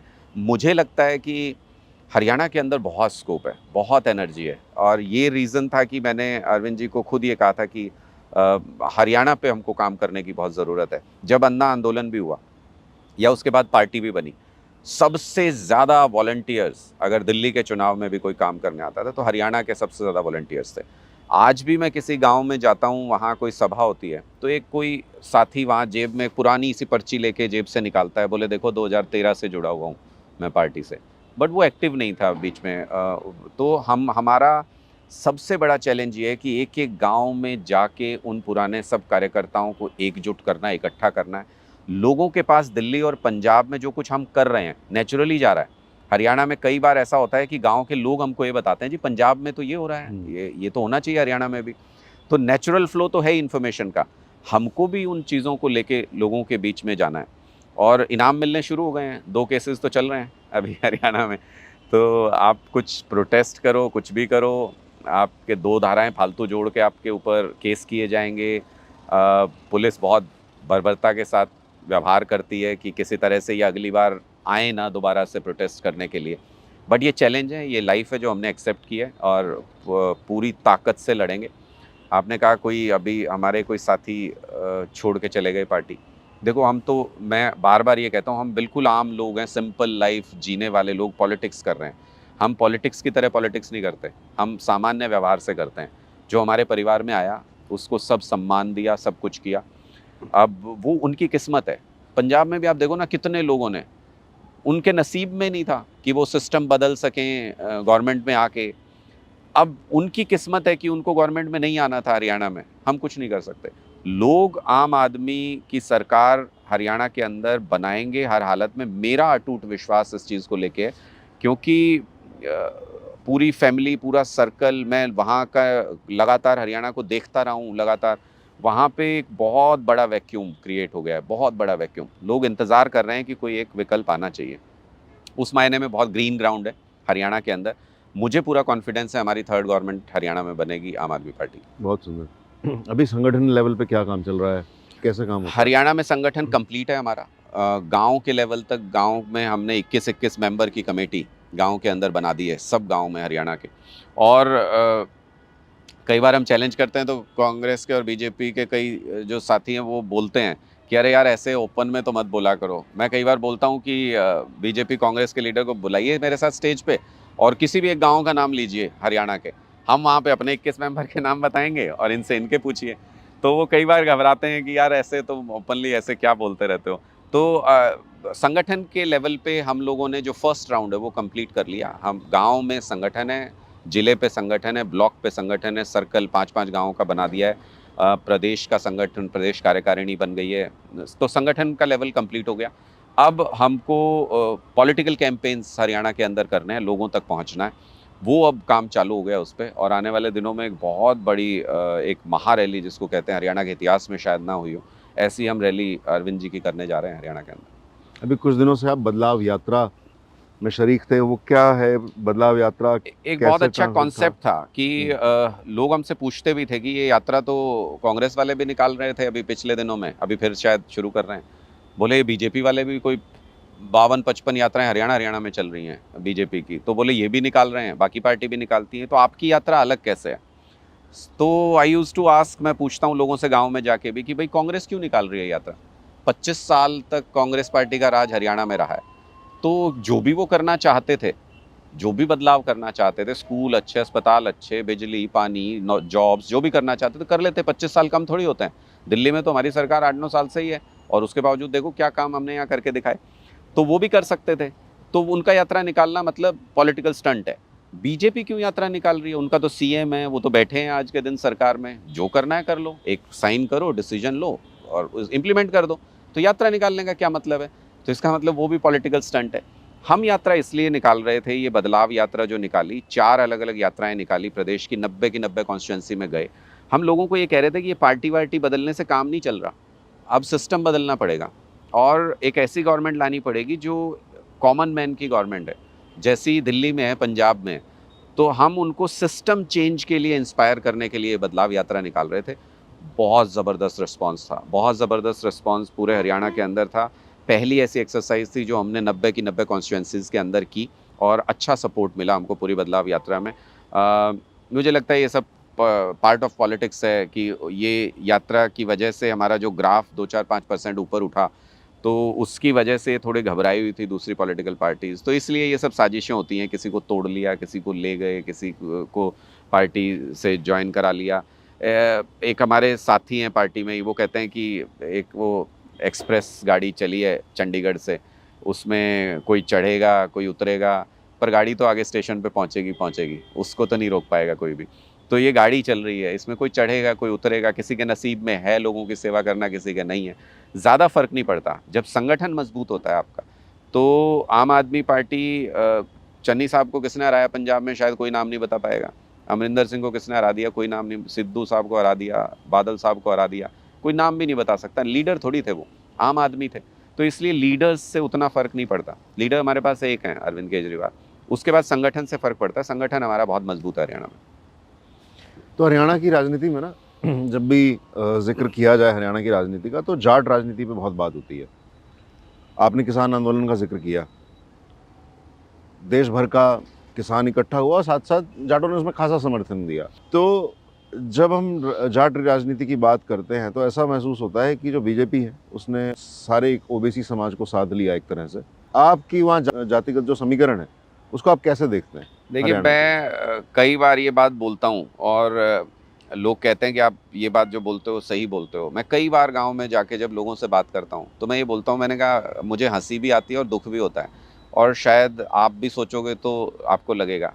मान लो मैं जिस जाति में पैदा हुआ, मैं उसको रोज़ जीता हूँ। हमारे जो संस्कार, विधि विधान हैं, वो सब उसी के अनुसार करते हैं। आप जिस जाति में पैदा हुए, आप उसको जीते हो, पैदा हुए हो उसमें। ये तो हम नहीं बदल सकते जो पीछे से चला आ रहा है। तो आप जिस जाति में पैदा हुए, जिसको रोज़ जी रहे हो, उसको कोई दूसरा आदमी बाहर से आके आपको बताएगा कि आप इस जाति के हो, इस पार्टी को वोट दे दो, इस जाति को, इस पार्टी को वोट दे दो। ये सब पॉलिटिकली क्रिएट की गई चीज़ें हैं। मुझे लगता है कि ये जो जातिगत तौर पे लोगों को बांटना एक पॉलिटिकल साजिश का हिस्सा था। हरियाणा के अंदर कभी नहीं हुआ था ये पहले, कभी नहीं हुआ था पहले। जब से हरियाणा बना, मुझे याद नहीं आता कि ऐसे हिंसक कोई तरीके से टकराव हुआ हो जातिगत आधार पे या धर्म के आधार पे। बीजेपी ने दोनों कोशिश की, पहले जातिगत आधार पे कोशिश की, अभी ये नूह में आपने देखा, ये धार्मिक आधार पे बांटने की कोशिश की। ये चैलेंज है लोगों के सामने भी कि लोग इसको समझेंगे कि नहीं समझेंगे। मुझे कोई ऐसी जाति नहीं पता जिसके बच्चे को पढ़ाई नहीं चाहिए। मुझे कोई ऐसी जाति मैं नहीं जानता जिनको बिजली नहीं चाहिए। कोई ऐसी जाति नहीं, कोई भी हो, एबीसी, जाट है, नॉन जाट है, ओबीसी है, कुछ भी है। कोई ऐसी जाति नहीं है जिसको बिजली, पानी, स्वास्थ्य ये सुविधाएं नहीं चाहिए। फिर या तो आप कोई नियम बता दो, मैं तो ओपनली पूछता हूँ, या तो कोई नियम बता दो भाई इस बार हम जात के नाम पे ही वोट देंगे चलो। लेकिन क्या चुनाव जीतने के बाद जो पार्टी जीतेगी वो एक ऐसी सड़क बनवा देगी पूरे हरियाणा में से, कोई एक सड़क ऐसी जिस पे सिर्फ मेरी जाति के लोग चलें, बाकी नहीं चल पाए? ऐसा हो सकता है? संभव है? नहीं हो सकता। कोई बिजली की योजना ऐसी होगी भाई एक जाति को मिलेगी, दूसरी को नहीं मिलेगी। तो ये जातिगत आधार पे जो राजनीति है ये मिथ है, और ये मिथ लंबे समय में पॉलिटिकल पार्टीज ने इसके अंदर खाद पानी डाल डाल के इसको गार्नर किया, इसको बड़ा किया है, लोगों के जहन में बिठा दिया है इसको। अब इस मिथ को तोड़ने का टाइम आ गया है। दिल्ली में आम आदमी पार्टी के स्कूलों के अंदर जब बच्चे एडमिशन लेते हैं कोई जात नहीं पूछता। अस्पताल में जब इलाज होता है कोई जात नहीं पूछता, सबके लिए होता है। हरियाणा में भी यही होगा। इसलिए मैं कहता हूँ कि, और ये इनके बस की बात नहीं है दूसरी पॉलिटिकल पार्टियों के कि ये इस कास्ट के मिथ को तोड़ सकें। ये आम आदमी पार्टी कर सकती है, क्योंकि हमारे पास जब पार्टी में कोई व्यक्ति आता है, अरविंद जी अभी रोहतक में आए थे तो उन्होंने कहा था ये जाट नॉन जाट पॉलिटिक्स इनका बनाया हुआ है। आम आदमी पार्टी जाटों की भी पार्टी है, नॉन जाटों की भी पार्टी है, सबकी पार्टी है, हर आम आदमी की पार्टी है। इसलिए हम जब काम करते हैं तो हमारा क्राइटेरिया कास्ट नहीं होती। हम जब काम करते हैं तो ऑटोमेटिकली सबके लिए हो जाता है। तो ये इन्होंने बैरियर्स क्रिएट किए हैं, चैलेंजेस हैं हमारे सामने, हम लोगों के बीच में जा रहे हैं, इन बैरियर्स को ख़त्म करने की कोशिश कर रहे हैं, लोगों को अवेयर करने की कोशिश कर रहे हैं। मुझे पूरा कॉन्फिडेंस है कि एटलीस्ट यंग जनरेशन जो है, 25 लाख बेरोज़गार हैं हरियाणा के अंदर। किस कास्ट के कितने हैं कैसे पता चलेगा? सारे ही बेरोज़गार हैं। कोई युवा, आप वहाँ पे 25-26 लाख बच्चे 12वीं तक के स्कूलों में अगर देखें तो हरियाणा में हैं, उनमें से 18 लाख बच्चे 12th ही पास नहीं कर पाते कभी। मतलब नंबर्स आर लाइक कि आपका दिमाग घूम जाएगा सुन के। 26 लाख बच्चों में से 18 लाख बच्चे 12th ही नहीं पास करते, तो किस कास्ट के नहीं करते? ये कोई क्वेश्चन ही नहीं है, सारे ही नहीं कर पाते। जो 12th नहीं कर पाएगा वो क्या करेगा फ्यूचर में जाके, आप खुद सोचो। तो एक ऐसा यूथ तैयार कर दिया हरियाणा के अंदर कि मैं बोलता हूँ कई बार कि बारूद के ढेर पे बैठा है हरियाणा। 25 लाख जहाँ बेरोज़गार हो, थोड़ा सा डिफ्लेक्ट हुए, थोड़ी डायरेक्शन चेंज हुई, बर्बाद हो जाएगा पूरा प्रदेश। तो इसलिए इसको संभालना है, बहुत कसक है मन में इस बात को लेके, इसको संभालेंगे। ये कास्ट पॉलिटिक्स को अगर कोई तोड़ सकता है तो आम आदमी पार्टी तोड़ सकती है। मैंने बहुत लोगों से इस तरह का क्वेश्चन पूछा, लेकिन इससे सुंदर जवाब आज तक मुझे नहीं मिला जिस तरह से आपने इसको समझाया है। एंड आई थिंक यदि ये युवा समझ जाए, समय से समझ जाए, तो जैसे आपने कहा कि बारूद के ढेर पे तिल्ली लगाने से बच जाएगा, और समझ जाएगा समय पे कि देश को डेवलपमेंट, एक डेवलप्ड कंट्री बनाने की रास्ता उसको लग सकता है कि मेरे ज़िले के अंदर फलाना नेता है जो ऐसी राजनीति करना चाहता है, वो उसको वोट दे दे। और यदि उस नेता की समझ है तो वो उस पार्टी को चुने जो ऐसी राजनीति करना चाहती है। बिल्कुल रास्ता बनेगा, बिल्कुल रास्ता बनेगा। मैं इस बारे में होपफुल हूँ। मुझे लगता है कि इसमें किसी यूथ का कोई कसूर नहीं है, किसी कास्ट का कोई कसूर नहीं है। आप उनके पास जो फीड करते आए आज तक वही उनके दिमाग में है। तो आप अभी तक वहाँ कांग्रेस फीड करती थी, बीजेपी फीड करती थी। कांग्रेस एक कास्ट की पॉलिटिक्स करती है, बीजेपी अलग कास्ट को लामबंद करती है। वो वही फीड करते थे, उसी के अनुसार उनको सब कंटेंट मिलता था, वो वैसी सोच रखते थे। हम उनको समझा रहे हैं, हम उनको ये बातें बता रहे हैं कि ये सारी सुविधाएं कास्ट देख के नहीं आती हैं। ये सारी सुविधाएं हर आदमी को चाहिए, हर घर में चाहिए। और जब एक बार ये सब आ जाएंगी तो आप देखिएगा कि ये कास्ट के डिफरेंसेस अपने आप कम हो जाएंगे। ये कास्ट डिफरेंसेस यहीं से जनरेट होते हैं, जब आपके पास कमियां होती हैं, जब आप रिग्रेट्स होते हैं लाइफ में, जब गुस्सा होता है लाइफ में, तो ये बाकी चीज़ें उभरनी शुरू हो जाती हैं। जैसे जैसे ये मर्ज हो जाएंगी। आपने कहा किसान आंदोलन, कोई किसान आंदोलन किसी कास्ट का आंदोलन थोड़ी था। जब हमारे अभी एक कोई खिलाड़ियों को भी कास्ट में बांट दिया था, अभी ये पीछे जो जंतर मंतर में प्रोटेस्ट चल रहा था, कोई खिलाड़ी जब जीता था तो उस टाइम तिरंगा जब ओढ़ के वो नेशनल एंथम जब बजता है, सब तालियां बजाते हैं, सब। बल्कि वो जातियों के कई सारे भेद को पार करके वहां पहुंचा होगा। यस बिल्कुल। और जब वो जीतते हैं तो तब तो कोई कास्ट नहीं देखते हम, तब तो टीवी पे हम कहते हैं अरे वाह जीत गए, आज जीत गए। जब क्रिकेट वर्ल्ड कप जीते थे हम लोग, मुझे याद है आज भी, दिल्ली की सड़कों पे हुजूम था। किस कास्ट के लोग निकले थे? सारे लोग आए थे। तब तो हम उसमें प्राइड फील करते हैं। और जब उसके साथ कुछ अत्याचार हो रहा है, कुछ हो रहा है, तो आप उसको कास्ट के बैरियर में बांध दोगे। इसी तरह से किसान आंदोलन को भी कास्ट का लेबल लगाने की कोशिश की गई। सारे लोग थे, जो भी खेती करता है हरियाणा के अंदर, पंजाब के अंदर, वो सारे लोग उसमें शुमार थे। उसमें सारी कास्ट के लोग थे।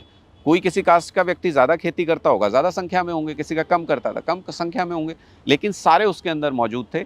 ये मिथ है, इस मिथ को हवा दी गई है, इस मिथ को ख़त्म करने की ज़रूरत है। आप एक नेता के तौर पे कैसे कंट्रीब्यूट करते हैं कि आपके ऊपर ये लेबल ना लगे कि आप एक जाट नेता हैं?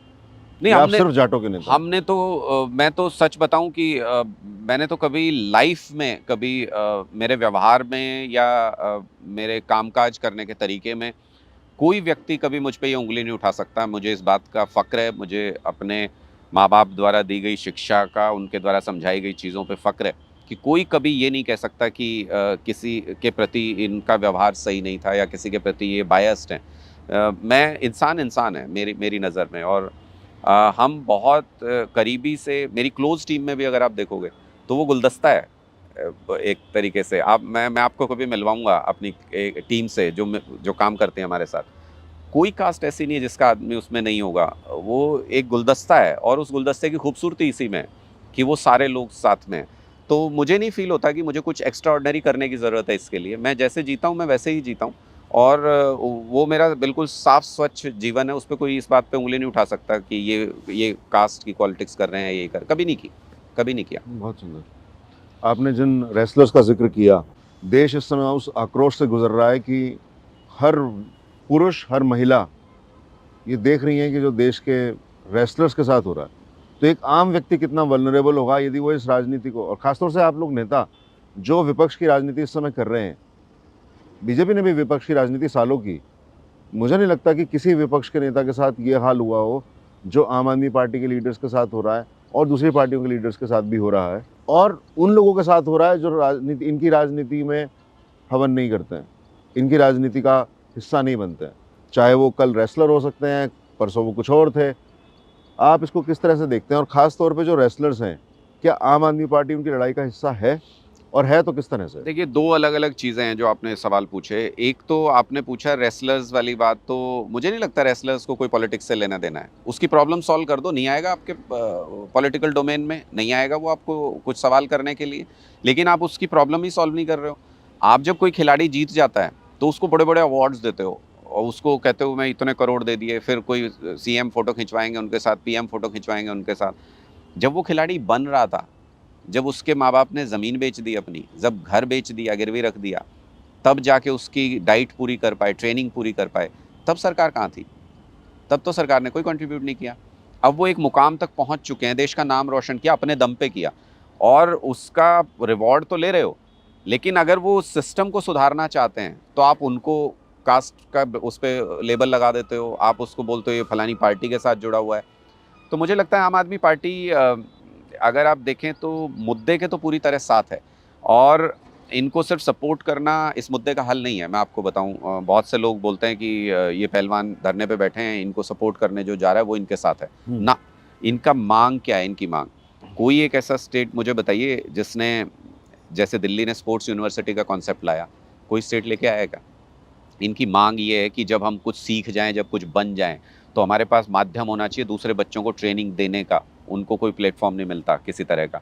इनकी जैसे पंजाब में हम जो स्पोर्ट्स पॉलिसी लेके आए हैं, पंजाब के अंदर आम आदमी पार्टी की स्पोर्ट्स पॉलिसी में ये है कि 4 किलोमीटर से दूर नहीं जाना पड़ेगा बच्चे को, स्टेडियम के लिए भी, कोच के लिए भी, इंस्ट्रूमेंट्स के लिए भी। 4 किलोमीटर के दायरे में आपको सारी सुविधाएं मिलेंगी। वो और कुछ खर्चा भी मिल रहा है, और महीने खाने का। पीने का जो डाइट का खर्चा है वो भी मिलेगा। Wonderful policy. आपको जब आप बन रहे हो प्लेयर, तब आपको क्या सपोर्ट मिला वो मायने रखता है। तब आप ये कह सकते हो हमने बनाया ये प्लेयर।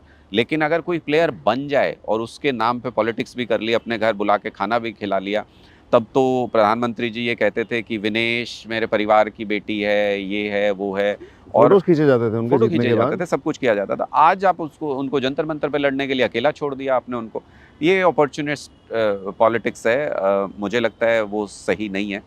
आम आदमी पार्टी दोनों तरह से कॉन्सेप्चुअली भी इनके साथ है, पहलवानों के साथ है, और जो ग्राउंड पे काम होना चाहिए ताकि आगे ये शिकायतें ना आएँ। अगर इनकी अगली जनरेशन भी पहलवानों की जंतर मंतर पे बैठी मिली, तो फिर क्या किया? फिर तो कुछ भी नहीं किया।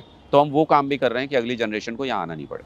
और ये सिर्फ पहलवान नहीं है, ये वो महिलाएं हैं जो अपने घर के आंगन को लांग के, अपने समाज के दायरों को लांग कर एक मुकाम तक पहुंच रही है।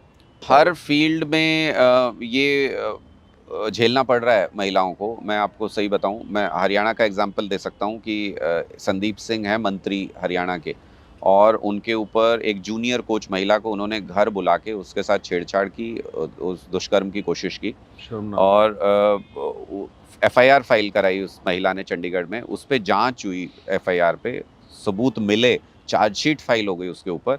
लेकिन बीजेपी ने अभी भी संदीप सिंह को मंत्री बना के रखा हुआ है, हरियाणा ओलंपिक संघ का अध्यक्ष बनाया हुआ है हरियाणा के अंदर।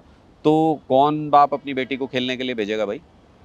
कौन बाप किसी भी खेल के अंदर अपनी बेटी को भेजेगा? बिल्कुल नहीं अगर भेजेगा। उनको ये पता है कि बाहर ऐसे वैशी लोग बैठे हुए हैं और उनको जो सत्ता में जो पार्टी है वो उनका संरक्षण कर रही है, तो फिर कौन भेजेगा? यही यहाँ पे बृजभूषण जी के साथ यहाँ पे हुआ है। उन ये पहलवान बेचारे अपनी बात कहते रहे, वो वापस से उस पे संघ पे कब्जा करके बैठ गए दोबारा से।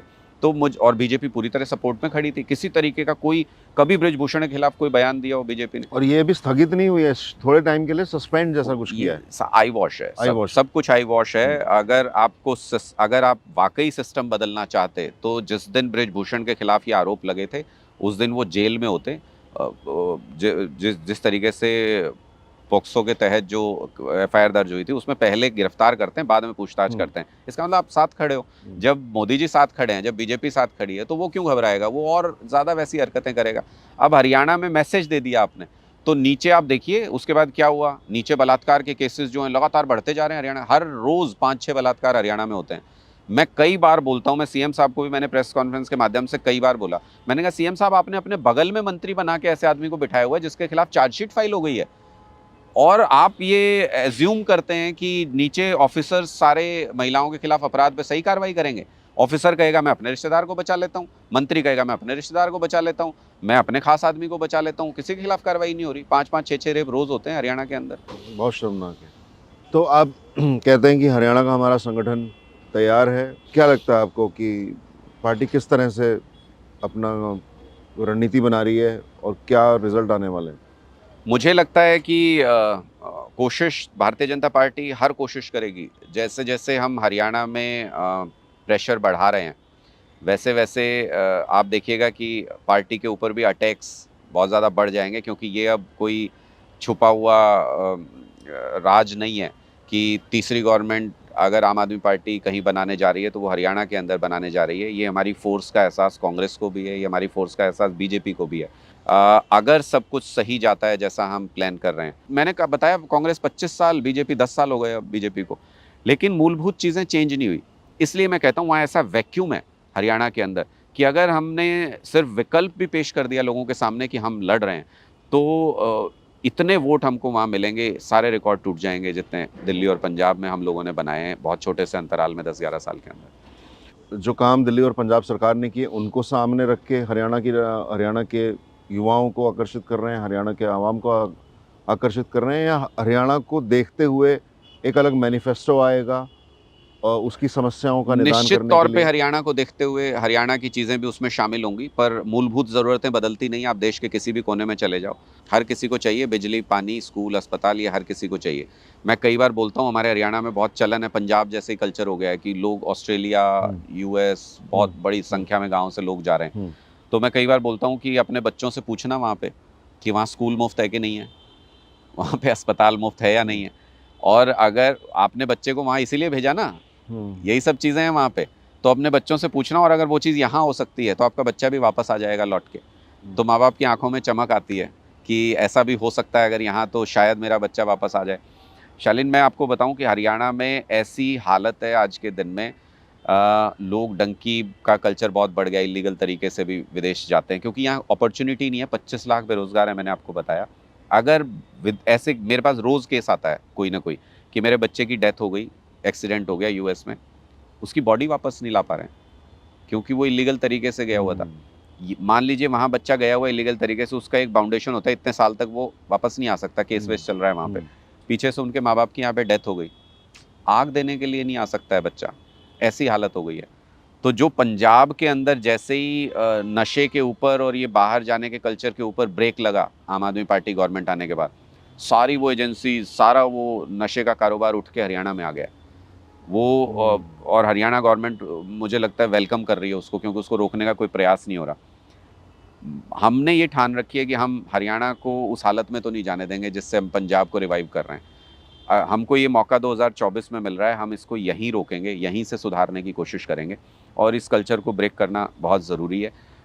ये एक उम्मीद है हरियाणा में। मैं दूसरी जो अलग चीज़ देखता हूँ, पूरा हरियाणा खेती पे आधारित है और एग्रीकल्चर के स्ट्रक्चर को ब्रेक करने की कोशिश की जा रही है। किस तरीके से, आप देखिए कि पोर्टल ले आए हरियाणा में और कहती है सरकार कि पोर्टल पे हर किसान रजिस्टर करे कि मैंने ये फसल लगाई है, तभी वो उसको बेच पाएगा जब वो फसल हो जाएगी। अब यार अगर वो पढ़ा लिखा होता तो वो खेती नहीं कर रहा होता ना, पढ़ा लिखा नहीं है। मतलब 99.9% लोग जो एग्रीकल्चर में है हरियाणा के अंदर, फैमिली में कोई पढ़ गया तो नौकरी कर रहा है, बाहर चला गया। जो नहीं पढ़ पाया, 10वीं की पढ़ाई भी नहीं जिसने की होगी, वो एग्रीकल्चर कर रहा है और उसको आप ये एक्सपेक्ट करते हो कि पोर्टल पे भरो। तो मिसमैच होता है, किसान धक्के खाता रहता है, उसको दाम नहीं मिलता है, मुआवजा नहीं मिलता है। 1,40,000 किसानों ने मुआवजे के लिए अप्लाई किया, 34,000 किसानों को मुआवजा दिया, 1 लाख को दिया ही नहीं। क्यों? तो पोर्टल मैच नहीं हो अच्छा। रहा, ये नहीं हो रहा, आपकी इन्फॉर्मेशन सही नहीं है। तो ये जो जिम्मेदारी इन्होंने लगा दी कि किसान भरे पोर्टल, किसान कैसे पोर्टल भरेगा? किसान के पास तो वो टेक्नोलॉजी नहीं है। शायद इसी नियत से बनाई हो कि देना नहीं पड़ेगा। यस, मैं वही कह रहा हूँ कि ये एग्रीकल्चर के स्ट्रक्चर को ख़त्म करना चाहते हैं, किसान को ख़त्म करना चाहते हैं और उसके लिए बहुत सुनियोजित तरीके से सिस्टम हो रहा है। जैसे ये पराली वाला, बहुत लोग बोलते हैं ये पराली जलती है हरियाणा में, पंजाब में जलती है, हरियाणा में पंजाब में जलती है। मैं हैरान हो गया जब मैंने ये चीज़ देखी। मैंने भी कॉज ढूंढने की कोशिश की कि ऐसा कैसे हो सकता है यार, कुछ साल पहले नहीं होती थी ये सब चीज़ें, 8-10 साल पहले ये सब ठीक नहीं बात होता है, था। हाँ। ये क्यों शुरू हो गया अचानक से? 2016-17 तक सरकारी डॉक्यूमेंट में जो एग्रीकल्चर डिपार्टमेंट सलाह देता है किसान को, उसके अंदर लिखा होता था कि फसल कटने के बाद जो भी आप फूस बचता है, जो अवशेष उसको बचता अवशेष बचता है, उसको जला दें और ज़मीन को समतल करें। ये उनकी एडवाइजरी में लिखा होता था। और जब किसान ने वो करना शुरू कर दिया तो आप उसके ऊपर एफआईआर दर्ज कर रहे हो, आप उसको, अरे सरकार ने करवाया, अब सरकार ने उस जलाने की जगह वर्ड बदल दिया दबाने, दबा दें उसको। तो आपने तो एक वर्ड बदल दिया, किसान की तो जिंदगी बदल गई। तो ऐसी ऐसी चीज़ें हरियाणा के अंदर हो रही हैं। पहले क्या होता था कि हर जो पहले स्ट्रक्चर बना था कि एग्रीकल्चर को हम इम्प्रूव करेंगे, तो ये कहते थे 5-6 गांव के ऊपर यानी 1,000 एकड़ के ऊपर एक कोई एग्रीकल्चर ऑफिसर होना चाहिए, सो दैट कि उनके पास नॉलेज हो किसानों के पास। अगर उनको कौन सी खाद, कौन सा पेस्टिसाइड डालना है, वो पूछ सकें एक व्यक्ति से। आज उस स्ट्रक्चर को वो सारे सेंटर्स बंद कर करके, गाँव की लैब्स बंद कर करके उसको ब्लॉक लेवल पे ले आए हैं। मतलब 30-40 गांव के ऊपर एक ऑफिसर है। अब उसको धीरे धीरे कह रहे हैं डिस्ट्रिक्ट लेवल पे उसको लाना चाहते हैं। तो इसका मतलब क्या है? ये साजिश है इस बात की कि प्राइवेट कंपनियां हैं जिनको अपना पेस्टिसाइड बेचना है, खाद बेचना है, उनके एजेंट्स जाते हैं, किसान को बताते हैं इस फसल में ये डालिए। यदि सरकार नहीं बताएगी तो एजेंट्स तो बताएंगे। एजेंट्स बताएंगे कि इस फसल में ये डालिए। अब अगले साल उसको टारगेट क्या है उस कंपनी का कि ये हमारी सेल डबल होनी चाहिए, तो अगली बार बताएगा ये भी डालिए और ये भी डालिए। तो अगर कोई प्राइवेट एजेंट, कंपनी का एजेंट ये बता रहा है, तो किसान किससे वेरीफाई करे? आपने एग्रीकल्चर ऑफिसर छोड़ा नहीं वहाँ पे। तो इतना पेस्टिसाइड का, इंसेक्टिसाइड्स का इस्तेमाल हो रहा है, इतना, मतलब हम अनाज नहीं पैदा कर रहे, जहर पैदा कर रहे हैं। और उस जहर का सबसे पहला शिकार किसान का खुद परिवार होता है, अपना परिवार होता है। फिर उनको कैंसर होता है और बीमारियां होती हैं, आप इलाज करने की सुविधाएं आपने नहीं दे रखी। तो एक तरीके से सोसाइटी को ऐसा ब्रेक करने की, गुलाम बनाने की कोशिश हो रही है कि कोई कुछ बोल ही ना पाए, अपनी उलझनों में सब उलझे रहें। हम इस स्ट्रक्चर को बदलना चाहते हैं। हरियाणा के लिए मेरा एक ड्रीम है, मैं कई बार डिस्कस करता हूँ पार्टी के अंदर भी, कि हम एक ऐसा स्ट्रक्चर लेके आएँ कि हर फार्मर को अगर अच्छा गाइडेंस मिल सके तो हम ये खाद, पेस्टिसाइड, इंसेक्टिसाइड, इनके यूसेज को कम कर सकते हैं। हर गांव में उसकी पैदावार बढ़ाने के लिए वहाँ उसको बताने वाला कोई आदमी तो होना चाहिए। तो वो स्ट्रक्चर को अगर रिक्रिएट किया जाए हरियाणा के अंदर, मजबूत करने की जरूरत है। मजबूत अगर स्ट्रेंथन किया जाए, गांव में लैब्स हों। अब पूरे हरियाणा में एक कोने से दूसरे कोने तक एक ही एडवाइजरी है कि ये फसल लगानी है तो ये 10 दिन के बाद ये वाला खाद मार दीजिए पूरे खेत के अंदर। अरे कहीं की लैंड में पोटेशियम है, कहीं की लैंड में कोई और खनिज है, तो आपको ये देखना पड़ेगा ना उस लैंड के हिसाब से क्या यूज करना है वहाँ पे। आपने जनरल एडवाइजरी दे दी सब। सिर्फ एक वन वे कम्युनिकेशन करने से थोड़ी होगा, आपको उसकी भी तो ग्रीवेंस सुननी पड़ेगी, उसकी भी हालत समझनी पड़ेगी। एग्जैक्टली, उसको मदद देनी पड़ेगी। ये जो पोर्टल स्ट्रक्चर ये जो लाए हैं, ये भरने की जिम्मेदारी किसान की नहीं होनी चाहिए, ये हर गांव के अंदर आपका एग्रीकल्चर ऑफिसर होना इससे तो चाहिए। एजेंट्स फैल जाएंगे सब जगह। यस, हर गांव में आपका एग्रीकल्चर ऑफिसर होना चाहिए जिसको समझ हो, वो किसान का डेटा फीड करे कि इसने इतने एकड़ फसल लगाई है, उसके ऑफिस में आके वो करवा लें, और उसकी जिम्मेदारी होनी चाहिए कि अगर गलत भरा गया तो वो ऑफिसर जिम्मेदार होगा।